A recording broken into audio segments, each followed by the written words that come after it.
So let us do the next problem from trigonometric identities. Let us see what the problem is. See here, we have given x equal to r sin a cos c, y equal to r sin a sin c, z equal to r cos a. Then we need to prove that x square plus y square plus z square equal to r square. First of all, we need to identify what is given and then we need to decide what we need to do. So we have given three conditions over here. X equal to r sin a cos c, first condition. Second condition, y equal to r sin a sin c, second condition. Z equal to r cos a, third condition. Three conditions are given to us. Now we need to show that x square plus y square plus z square equal to r square. It's very simple one. We can solve it so simply. So what we have to take here, your LHS part. In this year, the condition which you need to solve here is this one. X square plus y square plus z square should be equal to what? R square. So we need to take this as LHS and we need to obtain this RHS part, which is R square. Okay. So now let us start doing that. See here. Now I am taking LHS part. What is LHS? Okay. This is LHS part. Now I am taking LHS part as x square plus y square plus z square. Okay. Now what is the value of x which is given in the problem? X equal to r sin a cos c. Put it here. R sin a cos c to this square. Why? Because this is x square. X square. Value of x is r sin a cos c. We put here and we put it square. Okay. Then y equal to what? R sin a sin c. Put the value of y. Okay. R sin a sin c. Y square, no? So therefore y square. Value of y is this to this square. Next, what is z square?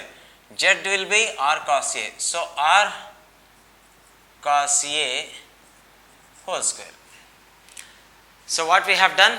We took LHS part and we simply substituted the values of x, y, z together. Okay. Now let us solve each and every bracket here. Now this square can be applied for these three terms here. R square, this is sin a whole square, that would be sin square a, and this is cos c square, that means cos square c. Okay. Now r square sin square a and sin square c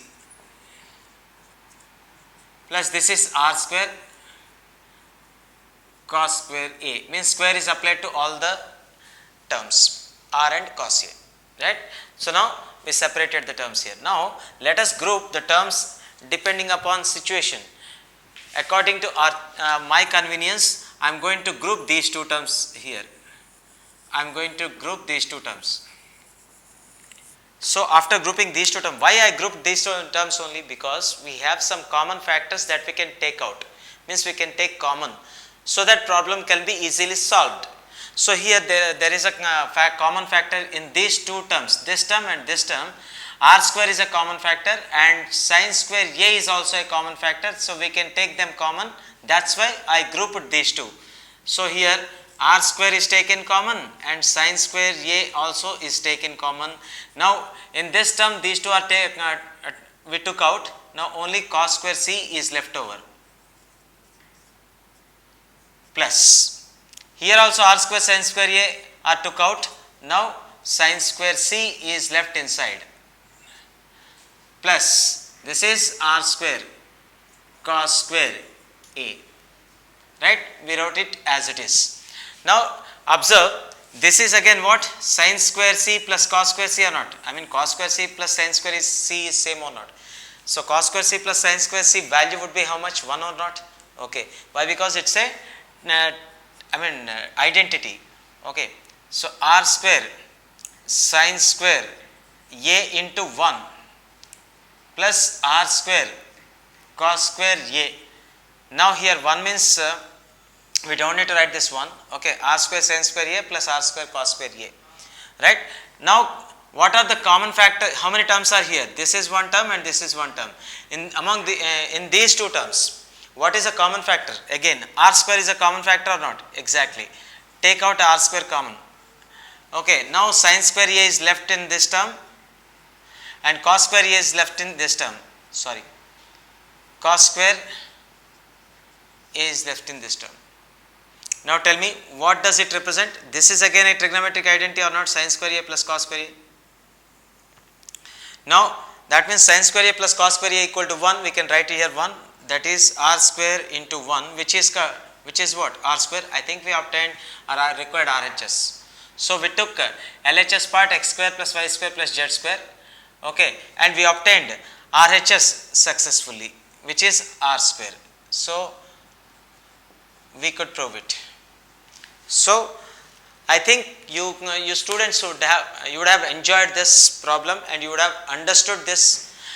And once again I am telling you, if you are not understanding anything or if you have any doubts regarding this topic or any other topic also, you can put them in the comment box. You can write your comments, or else if you want to give me the suggestions, then you can write in the comment box, and we'll definitely go through the comment session and we consider the valid comments, and we'll make our upcoming videos based on those comments only in better levels. Okay. So anyways guys, for today this is it. Please subscribe and don't forget to click the bell icon for the more updates. Please subscribe and don't forget to click the bell icon for the more updates.